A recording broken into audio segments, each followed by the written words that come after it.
하나님이 이스라엘 백성들에게 성결을 요구하시고 그들이 애굽에서 입고 왔던 그 옷들을 빨고 그들을 성결케 하시기로 한 날을 하루 이틀 보내고 3일째 날에 이르러서 이스라엘 백성들이 보는 가운데 그들의 육신의 눈으로도 하나님의 인재를 보고 경험하게 되었습니다. 이러한 과정, 그러니 성결하게 이스라엘 백성들을 성결하게 하시고 또한 하나님께서 임하시고 또한 그 이후에 하나님께서 십계명을 이스라엘 백성들에게 주셨죠. 이것이 모든 하나님께서 섭리하신 일이라는 것이죠. 모든 것이 단박에 하다 보니 그런 일이 생겼다가 아니라 하나님께서 이스라엘 백성들을 성결케 하라, 그리고 성결케 한 이스라엘 백성들에게 하나님의 임재를 그들의 눈으로 그리고 그들이 체험할 수 있는, 경험할 수 있는 그런 과정들을 통하여서 하나님을 보고 경험한 이후에 십계명을 받도록 하게 하신 것이었습니다. 십계명의 첫 말씀이 무엇입니까? 그 첫 말씀이 이렇게 시작해요. 나는 너를 애굽 땅 종되었던 집에서 인도하여 낸 내 하나님 너 여호와라. 그러니까 이 한 말씀을 듣기 위해서는 이스라엘 백성들은 성결하고 또한 성결함으로 인해서 하나님이 임재하는 것을 그들이 보고 경험할 수 있게 되었다라는 것이었습니다. 이스라엘 백성들에게 이 일이 일어날 것이다 라고 모세를 통하여서 이야기했을 때 이스라엘 백성들은 좋습니다, 하나님 말씀하십시오, 그렇게 이야기했거든요. 지난주에 읽었던 본문에 보면 주께서 말씀하시면 우리가 듣겠습니다 라고 했지만 막상 그것은 하나님의 임재를 경험하지 못했을 때의 일이고 하나님께서 임하시는 것을 보자마자 그들에게는 정말 놀라운 광경이 펼쳐져서 감히 그곳에 가까이 갈 수가 없었습니다. 그러니까 산 위에 정상에 하나님께서 임재하셨다라고 하니까 거기는 진짜 하나님께서 임하실 만한 그런 환경들이 펼쳐졌죠. 빽빽한 구름들이 생겼다라고 되어 있고 거기에는 번개와 더불어서 천둥, 그러니까 마치 난리가 난 것과도 같은 그런 일들이 있고, 그리고 하나님께서 임하시는 그것이 정말 현실적으로 보여지는 것처럼 감히 거기에 가까이 갈 수 없는 그런 상황들이 펼쳐졌던 것입니다. 그러니 감히 거기에 범접할 수가 없었죠. 처음에는 하나님께서 이스라엘 백성들에게 그 모든 것들을 임하셨던 것은 사실은 내가 얼마나 큰 하나님인가를 보여주시기 위한 것이 아니라 하나님의 존재를 말씀하고 싶었던 거예요. 하나님이 나의 능력을 한번 보여줄까라고 이야기하신 것이 아니라 하나님이라고 하는 나 여호와는 어떤지를 먼저 보여주신 거예요. 그래서 보면 우리가 읽었던 이 본문과 비슷한 이제 그 관련이 있는 성경이 어디냐면 히브리서 12장입니다. 히브리서 12장 이 절반 뒤쪽으로 보면 우리가 읽었던 이 본문에 대해서 히브리서에서 그렇게 설명하고 있는데, 이러한 것들에 대해서 설명할 때 이 본문 출애굽기에 나와 있는 이 본문은 그냥 뭐라고 할까, 하나님께서 시내산에 임재하실 때의 일을 사실적으로 적었어요. 근데 히브리서 12장을 보면 여기에 하나님께서 임재하셨던 모든 일들은 그 하나하나가 다 의미가 있는 것이다 라고 이야기하고 있어요. 어떤 거냐, 여기 본문을 보면 하나님께서 어떻게 임하십니까? 처음에는 우레와 번개 빽빽한 구름이 산에 가득했다라고 하거든요. 그러니까 산이 빽빽한 구름으로 가득했다라고 되어 있는데 히브리서를 보면 이 빽빽한 구름은 아주 검은 구름이다라고 되어 있어요. 옛날 성경책에는 여기 흑운으로 되어 있더라고요. 흑운으로 되어 있어요. 그러니까 빽빽한 구름인데 여기는 이 구름이 어떤 구름이냐면 우리가 간간히 보는데 아주 대형 화재가 났을 때, 그러니까 그 석유화학 제품이 있는 공장이나 아니면 그런 곳에서 화재가 발생했을 때 그 연기를 보면 거의 시커멓지 않습니까? 그런 시커먼 곳에 하나님께서 그런 구름 안에서 번개가 치고 그리고 그 번개에 큰 우레소리가 들렸다라는 것이죠. 이게 뭐를 이야기하겠습니까? 하나님은 이 인간들이 하나님이 임재하셨다고 해도 하나님을 우리가 다 알 수는 없습니다. 그러니까 하나님을 만났는데 그 하나님을 만난 것은 분명히 경험하지만 하나님을 다 알 수가 없어요. 왜냐하면 하나님이 이렇게 가리워져 계셔요. 하나님 여기에 보면 대부분 이 나와 있던 이 모든 것들이 특별한 의미가 있는데, 여기서 초자연적인 현상들이 일어났던 것은 하나님의 존재가 이 땅에서는 어느 곳에서도 확인할 수 없어요. 제가 산을 좀 좋아해서 등산을 꽤 다녔습니다. 예, 등산을 꽤 다녔는데, 이제 그 우리나라의 소위 말하는 명산이라고 하는 곳은 꽤 많이 다녔어요. 근데 명산이라고 했던 곳은 꽤 많이 다녔는데, 그 소위 말하는 그 우리나라에서 제일 높은 3대 산이라고 하면 한라산, 지리산, 설악산이잖아요. 여기를 다 가봤습니다. 몇 번씩 가봤어요. 근데 이제 가을에 설악산을 가보면, 설악산을 그 정상에서 오색약수 쪽으로 가다가 보면 그 맞은편에 공룡능선이 보여요. 근데 장관입니다. 정말 장관이에요. 거기에 딱 서 있으면 인간이 얼마나 별거 아닌 것이구나라는 생각과 더불어서 그 사람들이 큰 나무나 이 바위들을 섬길만 하다라는 그런 경외감이 들어요. 그런 경외감이 들어요. 그리고 한라산도 그 한 7부 능선, 8부 능선들을 딱 통과해 가면 그 7부 능선, 8부 능선에 구름이 걸쳐 있습니다. 그러니 거기가 안개가 낀 것처럼 해서 그 7부 능선, 8부 능선을 지나가고 나면 그게 안개가 아니고 구름인 거예요. 그 구름인 거예요. 그래서 정상에 올라가 보면 거기가 안개 지역이 아니라 구름이었구나라는 것을 보면서 올라오게 되거든요. 그리고 이제 지리산 같은 경우에는 한 2, 3일을 거기를 걷다가 보면 흔히들 이야기하기를 어머니 같다라는 이야기를 하는데, 거기가 정말 어머니 같아요. 어머니 같아. 이 산이 주는 그 말이 그냥 한 말이 아니구나라는 것을 느낄 수 있더라고요. 그런데 여러분, 하나님께서 왜 이러한 초자연적인 현상을 보여주시면서 나타나시겠습니까?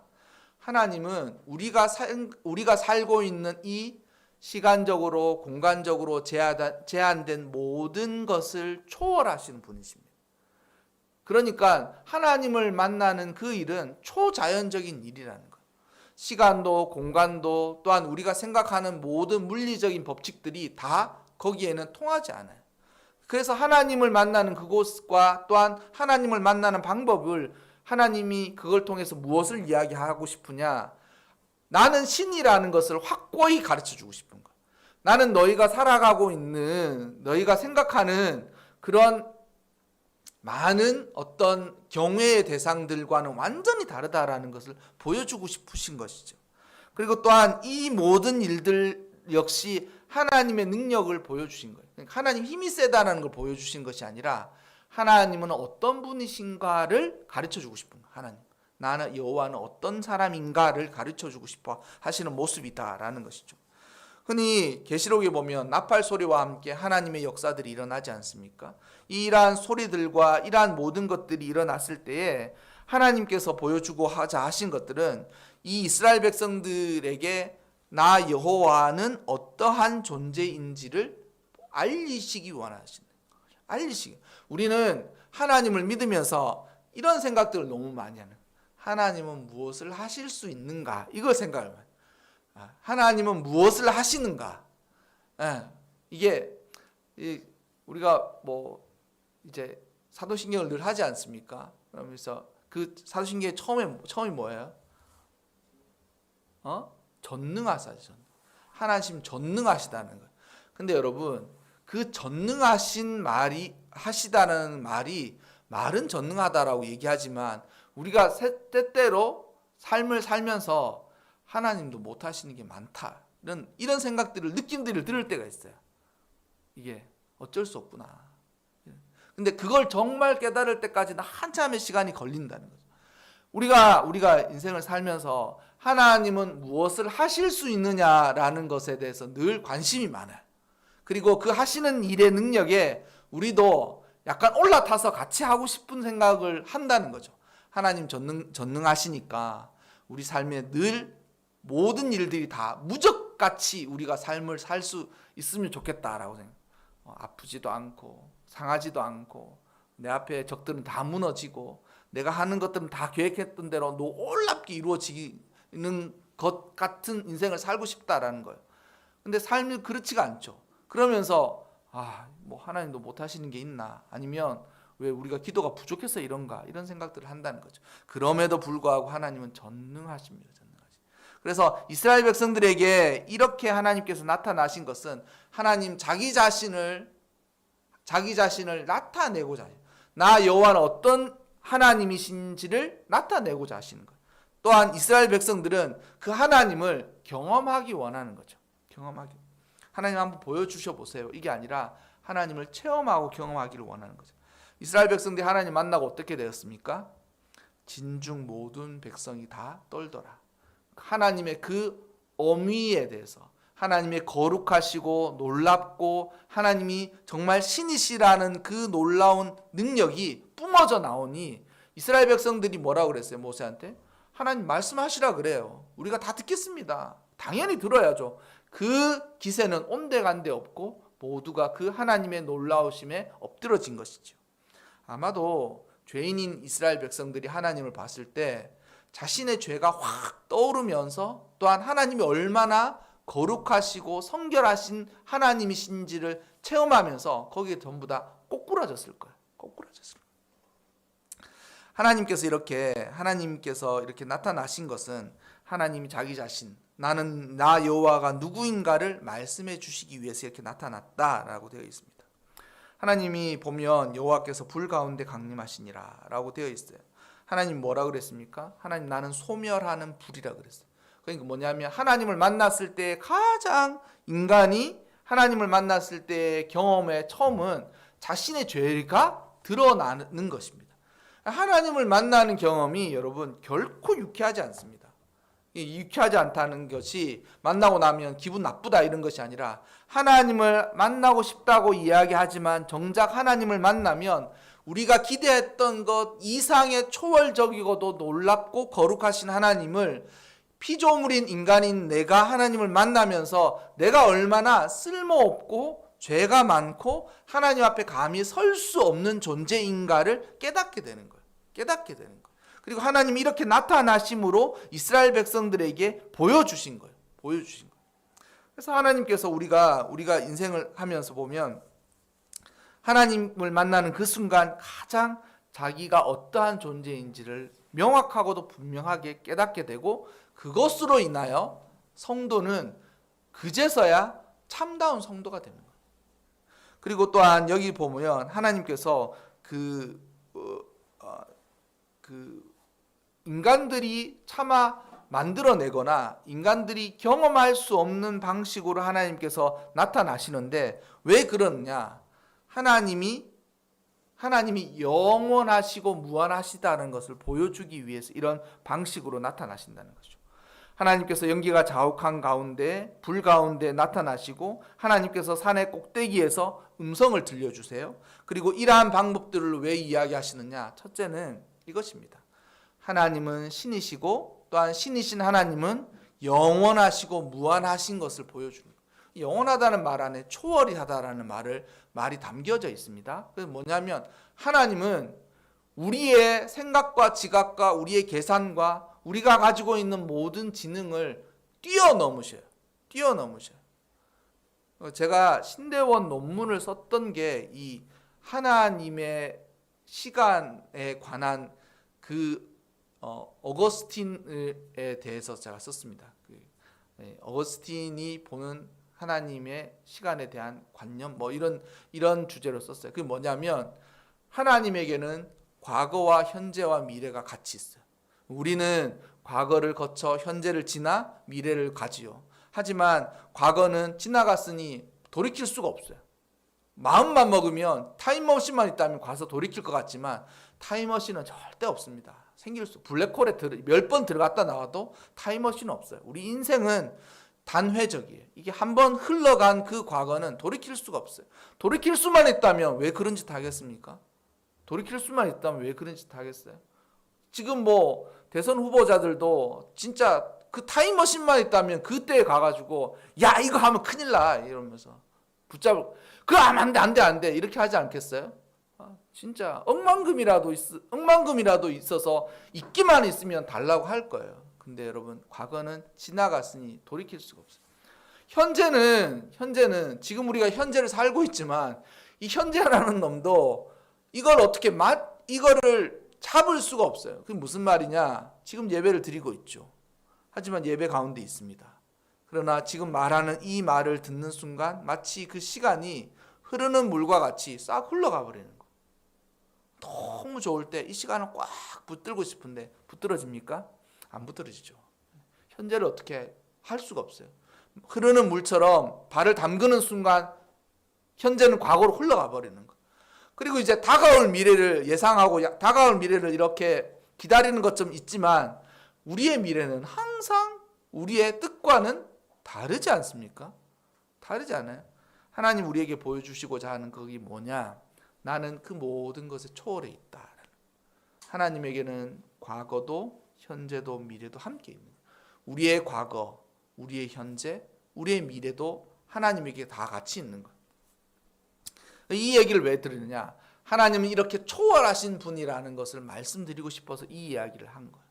시간도 공간도 또한 그 모든 것도 하나님은 초월하신 분이시다라는 것이죠. 또 하나는 하나님은 소멸하는 분이신데 그것으로 이야기하고 싶으신 것이 무엇인가? 하나님 거룩하시다는 거예요. 하나님 초월하신 능력은 알겠어. 그런데 그러면 하나님 그 초월하신 능력만 있는가? 아니에요.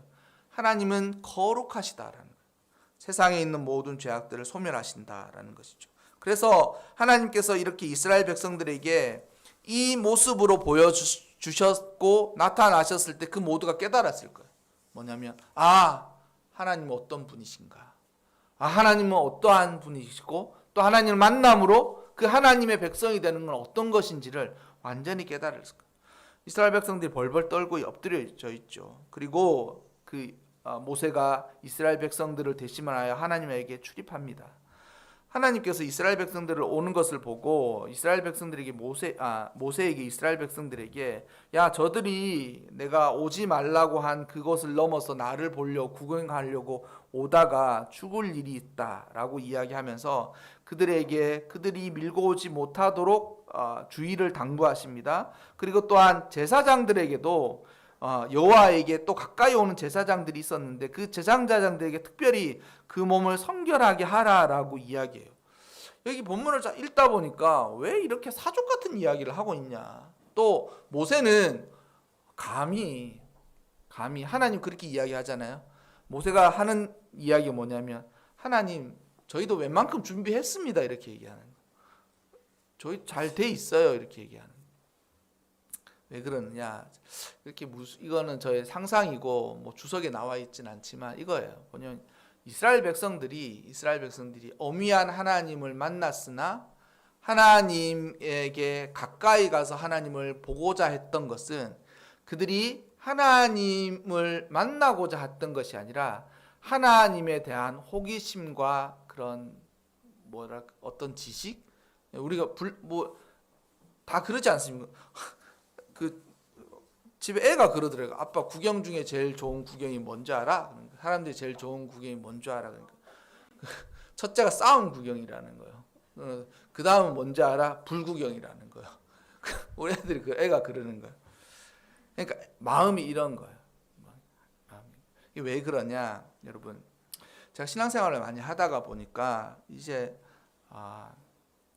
특별한 시대에도 이런 일들이 있었고 또한 우리가 삶을 살면서도 이런 일이 어떤 일이 있냐면 신앙 안에서 나는 하나님을 만났다라는 것이 곧 특별한 능력 아니면 특별한 권세처럼 이런 일들이 있을 때요. 고대에는 예수님이 죽고 난 이후에 얼마 되지 않은 초대 교회에서는 소위 영지주의라는 것들이 횡행했습니다. 그 어떤 거 뭐냐면 나는 하나님에 대한 신비한 체험과 경험이 있어. 그리고 나는 그때는 성경이 없었지만 하나님 말씀에 미처 다 적혀져 있지 않는 비밀을 나는 알고 있어. 체험했어. 이런 것들이 있어요. 그래서 하나님에 대한 신비한 경험과 체험을 한 것들이 곧 힘과 권세가 되는 사람들이 있었어요. 그리고 또한 우리가 지금 살아가는 이 시대도 보면 이단들이나 소위 이단들이라고 이야기되는 사람들의 행태를 보십시오. 신비롭고 놀라운 비밀이 있어. 그거는 다 알려지지 않았어. 우리만 알고 우리 중에서도 자꾸 높이 가면 높이 갈수록 그것을 다 알고 있어 라고 이야기하는 거예요. 뭐예요? 그 세상에 그 못된 짓거리를 하는 겁니다. 그 못된 짓거리. 그런 사람들은 성경에 나와 있는 것처럼 나중에 심판을 받아도 엄한 심판을 받아요. 하나님의 영광을 탈취한 그러한 일들로 인하여서 엄한 심판을 받을 거예요. 여러분, 하나님께서 이스라엘 백성들에게 자기 자신을 구경하려고 오지 못하게 한 이유는 거기에 있습니다. 이스라엘 백성들이 난 봤어. 그때 봤어? 그래서 그 일정 부분 이상으로 들어오지 못하게 한 거예요. 또한 제사장이라고 할지라도 그들에게 왜 성결을 다시 요구하시느냐? 그렇게 잔소리해도 듣지 않는 사람들이 있었다라고 생각이 든다는 거예요. 제사장일지라도. 결국 하나님께서 모세를 부르시고 또한 모세는 하나님에게 답하고 또한 이스라엘 백성들에게 그러한 모든 것들을 당부하신 이후에 하나님은 아론을 데리고 다시 나에게 올라오라 라고 하시면서 올라가게 됩니다. 중요한 것은 이것이에요. 하나님께서 모세에게 말씀하시는 것을 이스라엘 백성들이 듣게 되는 것입니다. 그 19절을 보면 나팔 소리가 점점 커질 때에 모세가 말한즉 하나님이 음성으로 대답하시더라. 이게 하나님을 만나는 경험이에요. 뭐냐면 하나님을 보고 경험하는 것들 중에 이 하나님이 마지막으로 의도하시는 게 뭐냐면 하나님께 묻고 하나님께 답하시는 걸 듣는 거예요. 하나님께서 묻고 하나님께서 답하시는 걸. 지난주 설교에는 우리가 인생을 살아갈 때 하나님의 음성을 듣는 것이 축복이라고 얘기했잖아요. 그러면 그 음성을 듣고 난 이후에 하나님께서 우리에게 베푸시는 은혜가 뭐냐면 묻고 답하는 거예요. 인생은 그것을 끊임없이 하는 거예요.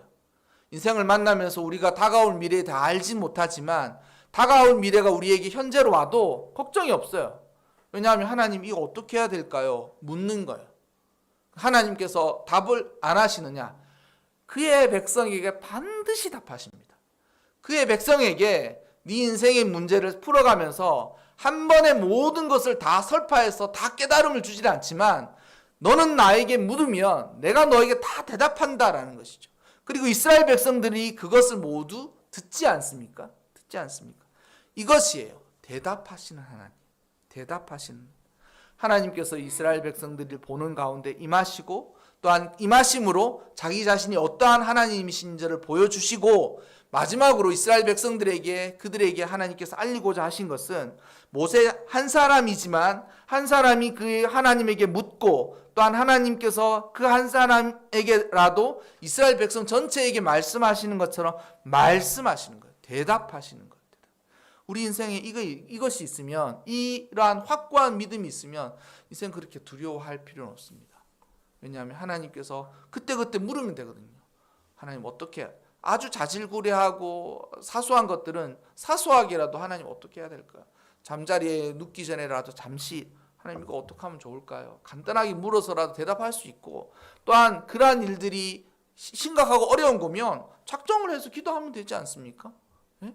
작정해서 저처럼 작정해서 기도하다가 뜬금포로 교회를 개척하게 되는 일도 있지만 어때요? 하라면 하면 되지 않습니까? 이거 해라 이렇게 하면 예 알겠습니다. 일단은 순종하면 되지 않나요? 바로 그것이죠. 여러분 하나님은 우리와 달라 거룩하시지만 우리 삶 속에 이렇게 가까이 오셔서 말씀하면 대답하십니다. 우리가 하나님께 질문하면 대답하신다는 거죠. 뭐이겠어요? 하나님 이스라엘 백성들과 함께 해주시는 거예요. 함께 해주시는 이렇게 하나님께 대답함으로 하나님께서 묻고 대답함으로 하나님께서 자기 자신이 이스라엘 백성들에게 함께 임하시고 그 백성들과 함께 하시고 그리고 그들에게 대답하신다라는 것을 알게 해 주셨다라는 것이죠.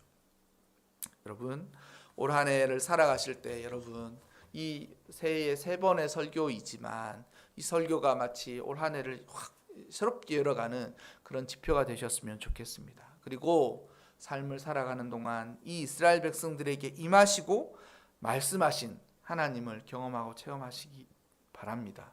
하나님께서 묻는 자들에게, 그의 가까이 와 묻는 자들에게, 성결한 백성들에게 주의 말씀으로 꼭 대답하시리라 믿고 여러분들도 경험하는 그러한 하나님을 꼭 경험하시기를 주의 이름으로 축원합니다.